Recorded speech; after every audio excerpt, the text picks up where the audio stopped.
I never expected my life to splinter into before and after so abruptly. Before, I was the daughter of a respected family, the girl everyone predicted would marry well, inherit her father's shipping fortune, and never know a day of hardship. After, I was a polite footnote in society's memory, the orphan whose parents died in a plane crash and whose wealth vanished in a single, vicious lawsuit over forged contracts I never signed. People love to believe tragedy builds character. Maybe that's true. But no one ever talks about how tragedy also builds silence, the kind you learn to wrap around yourself like armor, just to survive the pitying looks. I never asked for pity, and I never needed it. 7 years passed. I stopped trying to claw my way back to the life I'd lost, and learned to build a smaller, simpler existence I could call my own. I worked at an old antique bookstore on the edge of town, a place so tucked away most people forgot it existed. The pay was modest, but the quiet suited me. It felt good to touch history, to handle things that had survived worse than I ever had. That evening began like any other, a slow drizzle tapping the windows, the warm scent of aging paper curling in the air. I was cataloging a shipment of first edition novels when Mrs. Bellamy, my employer and the closest thing I had left to family, stepped in from the back office, holding a cream-colored envelope with an unfamiliar seal. "For you," she said softly, her expression unreadable. It was hand-delivered. I set my pen aside, wiped my ink-stained fingers on my apron, and took the envelope. The vellum was thick and expensive. My thumb traced the raised crest, a stylized mask encircled by ivy leaves. "The Winter Masquerade," I whispered. Of course I'd heard of it. Everyone had.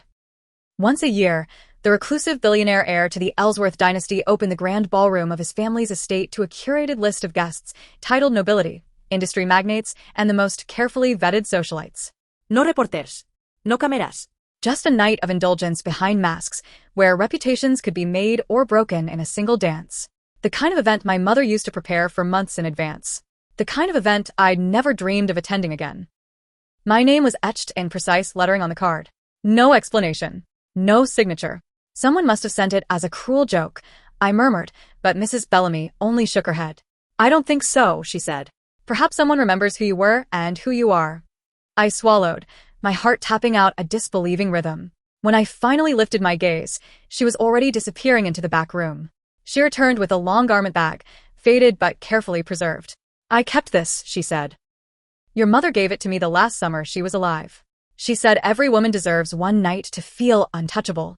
I opened the bag, and the midnight blue gown tumbled into my hands like a memory, satin so deep it nearly looked black, beadwork shimmering in the dim light. My throat tightened. "But I don't have a mask," I protested weakly. Her smile was sad and secretive. From her pocket, she produced a velvet box no larger than my palm. Inside lay a sapphire mask shaped like delicate wings. "I wore it once," she confessed. "When I was younger than you are now." I couldn't move. "You don't have to go," she told me, voice gentle. "But if you do, remember that no one can decide your worth, not the world, and certainly not the people who tried to erase you." I stayed late after closing, pressing and mending the gown's hem, cleaning each bead with a soft cloth. My reflection in the glass case looked like a stranger. A woman with shadows beneath her eyes and a kind of quiet determination I hadn't recognized in years. By the time dawn slipped over the rooftops, I'd made my decision. I would go to the masquerade, not as a beggar or a curiosity, but as the last daughter of a family that deserved to be remembered. And if the invitation was indeed a cruel prank, I would face it with my head unbowed. When I finally lay down to sleep, the sapphire mask rested on my nightstand, glinting in the pale morning light. An emblem of everything I'd lost, and everything I was about to reclaim. The night of the masquerade arrived on a breath of frost. Snow dusted the wrought iron gates of the Ellsworth estate, painting the hedgerows in ghostly white. My hired car crept up the winding drive, tires crunching over the frozen gravel. I'd chosen not to give my name to the driver.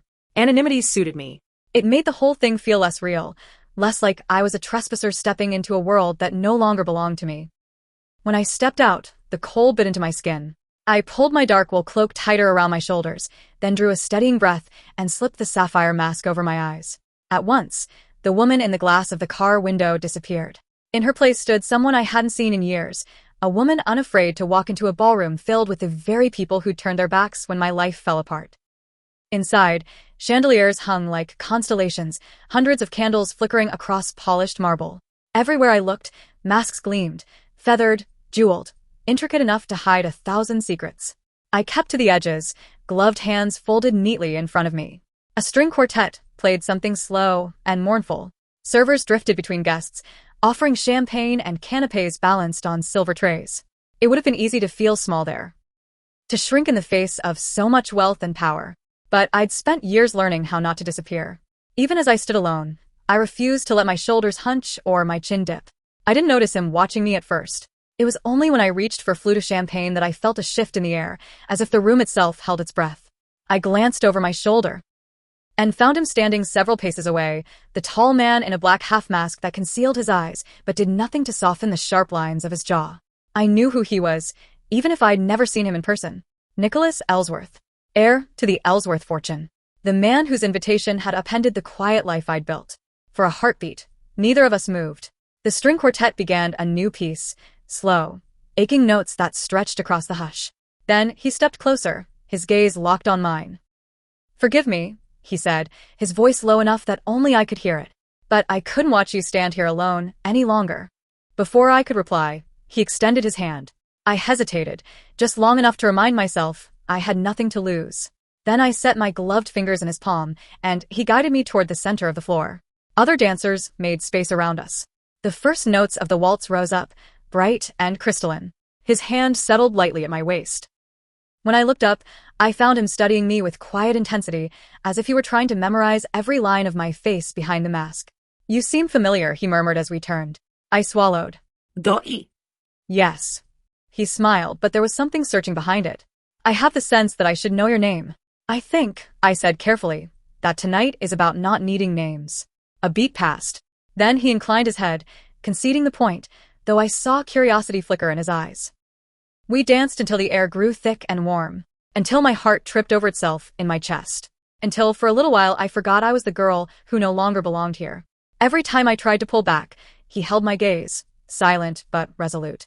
When the last note faded, he didn't release my hand. "Stay," he said softly, "at least until midnight." I wanted to.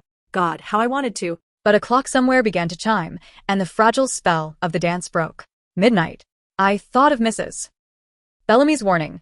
No one can decide your worth. Not even the man in front of you. Gently, I drew my hand from his. "I'm sorry," I whispered, unable to keep the ache from my voice. "I have to go." He reached for me, but I was already moving, skirts brushing my ankles as I slipped between the onlookers. I didn't look back. Out in the gardens, snow drifted in the pale lamplight. My breath came fast, turning to fog as I ran for the gate. My heart was a confused, desperate thing. It was only when I reached the outer path that I realized the cold had bared my wrist. The bracelet, my mother's, was gone. And so was the mask. Panic slammed into me. I turned in a slow circle, scanning the snowy ground. Nothing. Only a scattering of footprints and the hush of winter settling over the estate. I pressed my bare hand to my mouth. The night I thought I'd never forget had become a memory I couldn't afford to have stolen. I didn't sleep that night. I lay on my narrow bed, fully dressed, my hair still pinned in its careful twists. Every time I closed my eyes, I saw his face behind the mask, the way his hand had held mine like he meant never to let go. And every time I opened them again, I saw nothing but the empty patch of snow where my mother's bracelet and the sapphire mask had fallen. By dawn, my body was stiff with regret. It was only a dance, I told myself. A single evening no one would remember in a week. Except I couldn't shake the feeling that someone had already stolen it, tucked it away for their own purposes. I tried to convince myself I was being paranoid, but the hollow certainty in my chest wouldn't leave me. At mid-morning, Mrs. Bellamy knocked softly on my door and brought in a cup of tea. She said nothing as she set it on the bedside table. Her gaze dropped to my hands, clasped so tightly my knuckles had gone white. "It's only an evening," she reminded me gently. "One night doesn't change who you are." She meant it to comfort me, but she didn't understand. It wasn't the loss of the dance or even the man that made me feel hollow. It was the knowledge that somewhere in that house, someone had found what I'd left behind and might already be twisting it into something ugly. I forced myself up. I washed my face, pinned back my hair, and dressed in my plain wool skirt and blouse. By the time I stepped into the bookshop, I'd folded myself neatly back into the woman I'd been the day before. Or so I thought. It was nearly noon when the bell over the door chimed, and I looked up to see her. Genevieve Rowe. We'd known each other since we were girls, if you could call it knowing. Our families moved in the same circles, but even when I'd been wealthy, she'd found ways to make me feel like an intruder. Every comment just sharp enough to draw blood without ever staining her perfect reputation. After my parents died, She'd wasted no time spreading the story that my father's company collapsed because he was careless, that I'd been too naive to see it coming. I'd stopped caring what Genevieve thought of me years ago. Or so I believed. But as she stepped into the shop that morning, wearing a crimson wool coat that must have cost more than my rent, I felt my chest tighten. She took off her gloves with slow precision, surveying the shelves as if she were considering buying the whole lot. When her gaze finally landed on me, her lips curved into a small, practiced smile. "Imagine my surprise," she said lightly, "when I heard you were at the winter masquerade." I said nothing. She tilted her head, studying me the way a cat studies a wounded bird. "Although I suppose you weren't there long, were you?" My voice was calm. "What do you want, Genevieve?" "Oh, nothing," she replied airily. "Only to let you know that it was generous of you to leave your little trinkets behind." I felt the blood drain from my face. Her smile widened.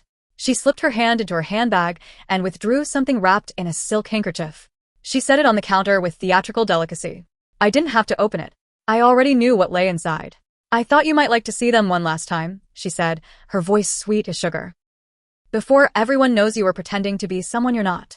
I forced myself to meet her gaze, even as my heart hammered. "You plan to tell people you were the woman he danced with?" It wasn't a question. Genevieve's eyes glittered. "Don't be absurd. I already have." For a moment, the shop blurred around me. The quiet safety I'd built for myself suddenly felt as fragile as a paper screen. She leaned closer, her perfume sharp and cloying. "You always were too proud for your own good. You could have faded into obscurity gracefully. But no, you had to be seen. And now you'll pay for it." I picked up the handkerchief and closed it carefully over the mask and bracelet. My fingers didn't tremble. "You can claim whatever you like," I said evenly. "But the truth has a way of showing itself." Her expression sharpened, just for an instant. A crack in the perfect composure. Then she laughed, a brittle, unpleasant sound. "Believe whatever helps you sleep," she purred. "But when Nicholas Ellsworth proposes to me, I'll be sure to think of you." I watched her leave, the door swinging shut behind her with a soft chime. The shop was silent again. But I knew nothing would ever be the same. I set the handkerchief aside and drew a steady breath. Genevieve thought I'd shrink back into the shadows she'd always tried to shove me into. She thought I'd be too humiliated to fight. She was wrong. I might have lost my name, my inheritance, and every advantage I was born with. But I still had my dignity and the will to defend it. Genevieve didn't wait long to make her move. Within 2 days, the gossip columns were alight with speculation. The headlines were all variations on the same story. Heiress in exile returns to masquerade ball. Or was it someone else? One society page ran a full spread of photos.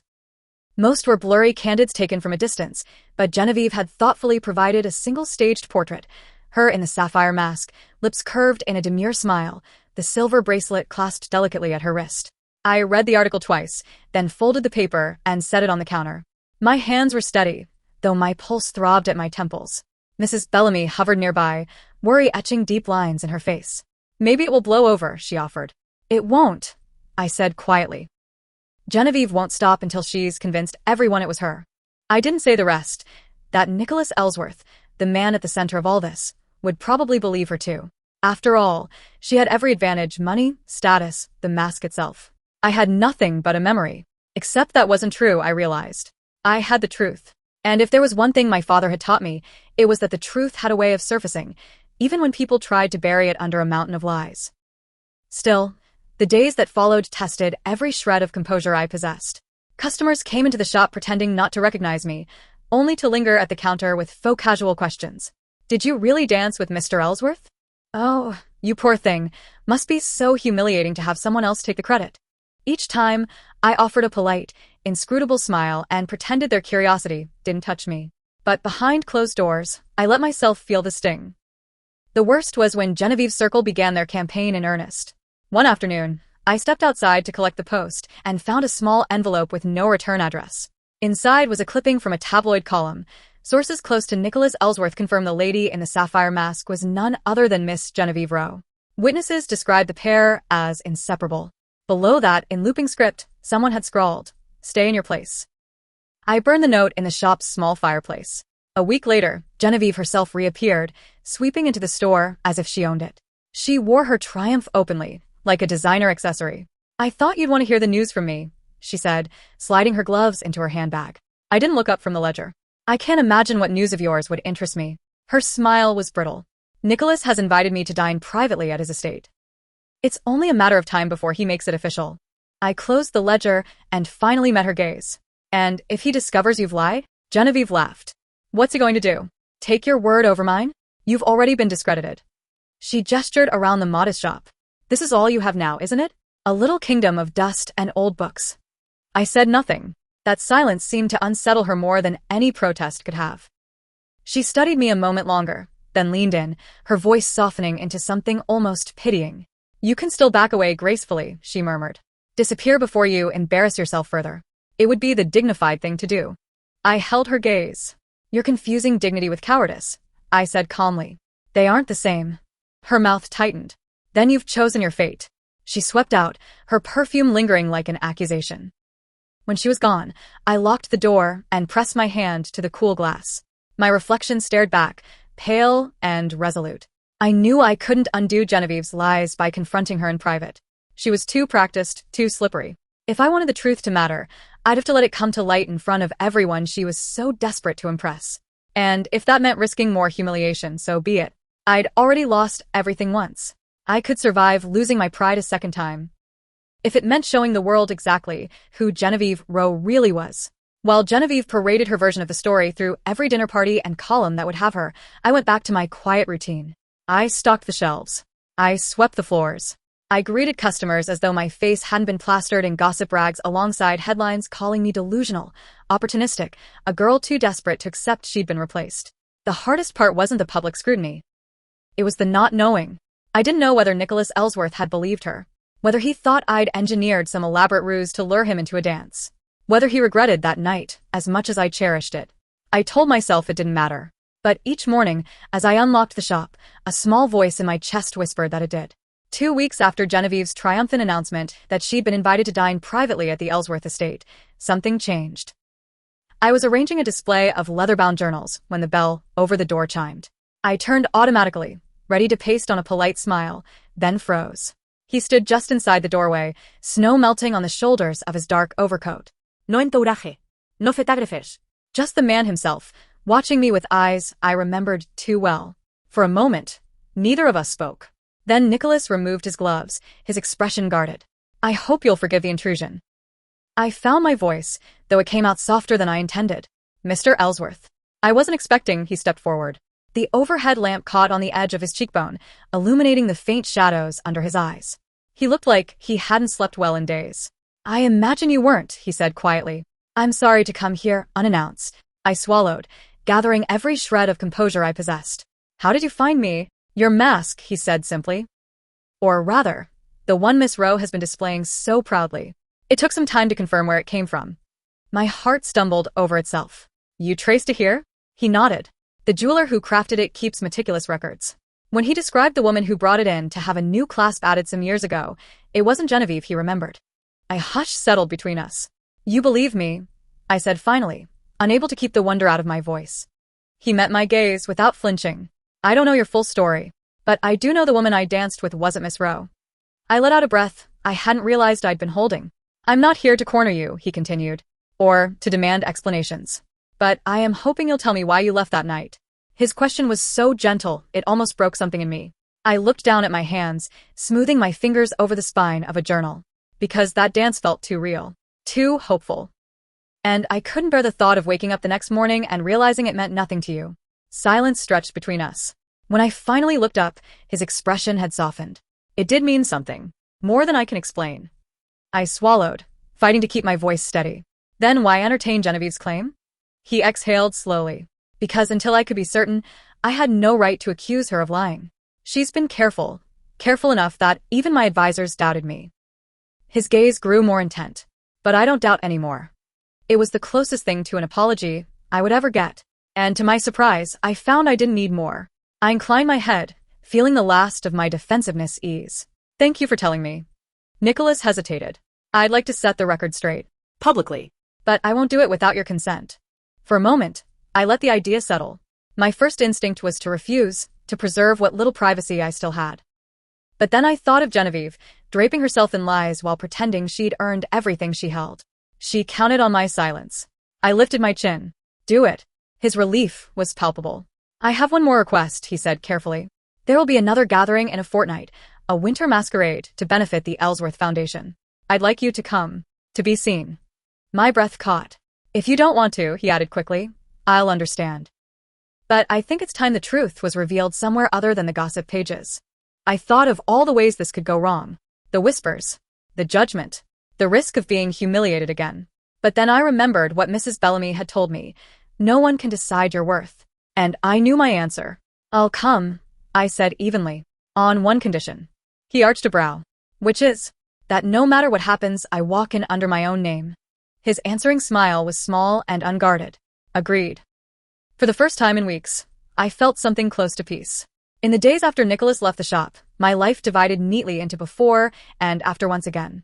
Before, I had been quietly enduring Genevieve's campaign to erase me. After, I was preparing for the moment she would be forced to confront the truth. I didn't tell Mrs. Bellamy everything. She could see something had shifted. I think she guessed that I'd been given an opportunity to clear my name. But she never asked for details. Instead, she brought me small comforts, a pot of chamomile tea, a dish of sugared almonds, a reassuring hand on my shoulder. I knew she worried this would end the way everything else had, with me left alone to pick up the pieces. But for the first time in years, I didn't feel alone. One evening, a letter arrived. The Ellsworth crest was pressed into a black wax seal. Inside, the note was brief and precise. Meet me in the West Conservatory. Midnight. It wasn't signed, but it didn't have to be. On the appointed night, I hired a cab and asked the driver to leave me at the rear gate. Snow fell in slow, silent curtains, dusting the tops of the hedgerows. I walked the path alone, the chill seeping through my gloves. When I reached the conservatory, the glass dome gleamed like a crystal palace. Inside, soft lamplight spilled over rows of winter roses, their blooms startlingly vivid against the darkness. He was already there, waiting beside a marble pedestal. No mask this time. No pretense. I paused in the doorway, trying to quiet the rush of my pulse. You came, Nicholas said, as if he doubted I would. I said I would. He studied me for a moment, then gestured to the roses. My mother cultivated them. She believed winter was when beauty mattered most, because it was harder to find. I didn't reply. I didn't trust my voice. Slowly, he crossed a stand in front of me. Genevieve is planning to announce your engagement, he said, his tone measured. Tomorrow. She's convinced that if she can control the narrative before the masquerade, it won't matter what you or I say. I felt a flicker of disgust. She's nothing if not predictable. He smiled faintly, though there was no amusement in it. She's underestimated you. A hush settled between us. I'm not asking you to trust me, he went on. But I would like you to let me help you set this right. I folded my hands at my waist, considering him. You don't owe me anything, I said quietly. I don't want you to feel obligated because of one dance. That's not why I'm here. His voice was low, steady. I'm here because you were honest when you could have lied. Because you left when you could have stayed to benefit yourself. Because you were the only person in that ballroom who didn't try to impress me. I felt my composure threaten to crack. But I wouldn't let it. I appreciate your honesty, I managed. But if this is going to end in scandal, you should be prepared. He stepped closer until I could see the faint line between his brows. I don't care about scandal. Something in me eased just a little. He reached into his coat and drew out a folded document. This is a copy of the security footage from the first masquerade. You can't see her face, but you can see enough to disprove her claim. And there are records of the bracelet's provenance, confirming it belonged to your mother. I took the papers, fingers brushing his. Why are you giving this to me? Because the choice should be yours, he said simply. Not mine. I swallowed, the weight of it all pressing into my chest. Thank you, I whispered. His hand lingered on mine for a moment before falling away. You don't have to come tomorrow, he said. But if you do, if you walk in wearing that sapphire mask, no one will doubt who you are. I nodded once. I'll be there. He looked as though he wanted to say more. Instead, he inclined his head. As I turned to leave, his voice stopped me. One more thing, he said softly. I looked back. I haven't forgotten that dance, he said. And I don't intend to. For the first time in weeks, warmth rose in my throat, something dangerously close to hope. I left the conservatory with my heart beating too fast, the papers clutched to my chest. This time, I didn't feel like I was sneaking away. This time, I felt like I was walking toward something. In the morning, the city woke to headlines declaring Genevieve's victory. Ellsworth heir to announce engagement at annual winter masquerade, one paper proclaimed. Another featured her portrait, her smile demure beneath the familiar sapphire mask. I read them without flinching. If anything, they only solidified my resolve. I'd let Genevieve steal my story once. I wouldn't let her write the ending. When evening came, I dressed slowly.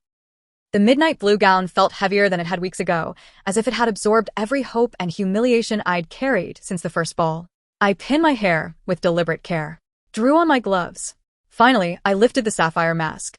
My reflection in the cracked mirror was both familiar and foreign, a woman who had nothing left to lose and nothing left to fear. Mrs. Bellamy waited by the door.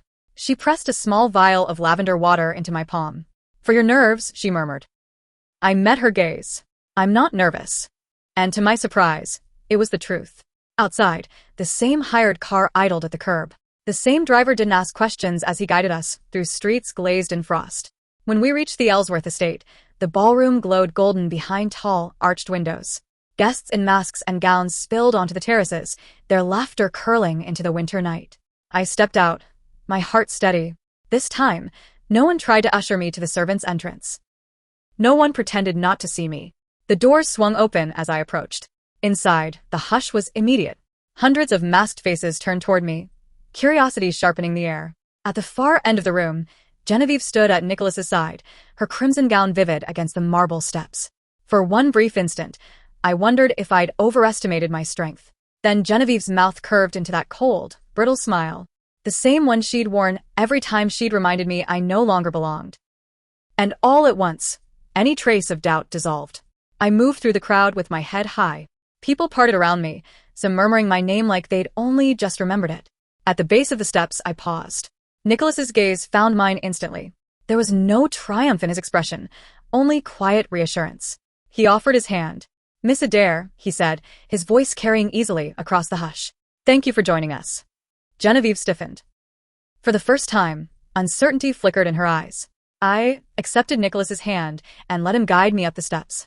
When I turned to face the crowd, the music faded into silence. Nicholas's tone was calm, but each word was deliberate. "There's been some confusion regarding the identity of the lady in the sapphire mask who attended my family's masquerade last month." A ripple of interest moved through the assembly. Genevieve's fingers whitened around her jeweled clutch. "This is hardly the time," she began, but Nicholas didn't look at her. "I feel it's only fair," he continued evenly, "to clarify the truth." From his breast pocket, he withdrew a slim envelope. "I have here documentation confirming the provenance of this mask and bracelet." He gestured toward me. "They belong to Miss Adair's mother. Further, security footage verifies that it was she who left the ballroom at midnight." A hush so complete it was almost reverent. Genevieve's composure splintered. "You can't possibly." "I can," Nicholas said softly, "and I will." He inclined his head toward me. "If you wish to speak, this is your moment." I turned to face the crowd, my pulse a steady drumbeat. "I didn't come here tonight to beg for validation," I said, my voice clear, "or to reclaim a title I no longer need. I came because I won't stand by while someone uses my name and my family's memory to prop up her own ambition." Genevieve's mouth opened, but no words came. I met her gaze, without flinching. "You can have your lies," I told her, my tone quiet but unyielding. "But you can't have my story." A single, shocked silence. Then slowly someone began to clap. Another joined in. And then the sound grew, warm, undeniable. I didn't smile. I didn't bow my head. I simply stood there, feeling the truth settle into the spaces Genevieve's cruelty had once hollowed out. For the first time in years, I felt whole. The applause subsided into a hush that seemed to echo off the marble walls. For a moment, no one moved. Even the musicians had stopped pretending to shuffle sheet music. All eyes were on Genevieve. Her lips parted, as if she meant to salvage her composure. But no clever lie came. No smooth deflection. The brittle smile she'd worn like armor crumbled as she looked from Nicholas to me, and finally seemed to understand she was alone. Nicholas's voice was soft, but it carried across every gilded cornice. "Miss Rowe, do you have anything you'd like to say?" She swallowed. "This is absurd," she hissed, her tone pitched too high to sound calm. "You're humiliating yourself, believing the word of a woman who—" He didn't flinch. "A woman who has been more honest than anyone else in this room." A flush rose in her cheeks. "You think this will matter? You think any of them care who wore a mask and danced a waltz?" Her gaze swept the crowd, searching for an ally. But no one stepped forward. I wondered, briefly, if she understood that was the cost of building your life on borrowed stories. Eventually, no one wanted to stand beside you when the truth came due. Genevieve tried once more to summon her composure, but her hands trembled as she lifted her chin. "You have no proof I lied." Nicholas held up the envelope again, his expression resolute. "Actually, we have several records. The Mask's Jewelers Registry." the bracelet's provenance, and the footage showing you picking them up off the snow after Miss Adair left. Gasps rippled through the crowd. I could have looked away then, could have spared her the last of her dignity. But I didn't. She'd never looked away from my humiliation. She'd watched it with relish. For once, she had to meet my eyes while she felt the same. The hush stretched. Genevieve's mouth worked soundlessly, but nothing came out. Finally, she turned on her heel, skirts whispering in the silence. She descended the steps with her head bowed, the mask slipping from her fingers to clatter against the marble. No one stopped her. No one called her name. When the doors closed behind her, the hush didn't break immediately. I stood there, breathing in the stillness, feeling something uncoil in my chest, a knot I hadn't realized I'd been carrying since the night my parents died. I wasn't a cautionary tale or a forgotten heiress. I wasn't a girl who needed rescuing or someone whose worth depended on borrowed wealth. I was simply myself. Nicholas turned to me. For the first time, there was no audience to witness, no pretense to maintain. Only a quiet sincerity in his eyes. "I'm sorry," he said softly, "for everything you've endured." I shook my head. "Don't be. You didn't do this to me." His gaze held mine. "But I might have helped end it sooner." I considered that. "Maybe," I allowed. "Or maybe it had to end like this, so there wouldn't be any more questions."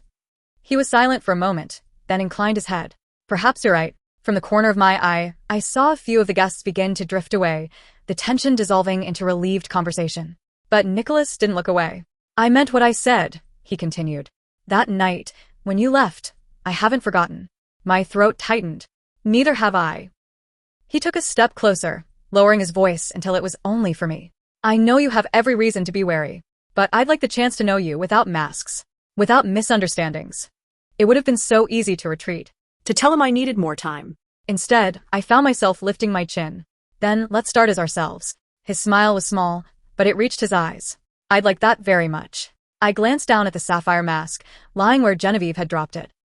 The beading glimmered in the candlelight, no longer a symbol of someone else's power over me. Without thinking, I stooped to pick it up. The silk ties fluttered against my wrist as I straightened. "This belonged to my mother," I murmured. Nicholas studied it for a moment, then looked back at me. "And now it's yours again." I nodded. In the hush that followed, it struck me that I no longer felt like a guest in someone else's life. I felt like I'd finally stepped back into my own. In the days that followed, the gossip columns churned through every detail of Genevieve's downfall. Some speculated she would flee the city, unable to bear the disgrace.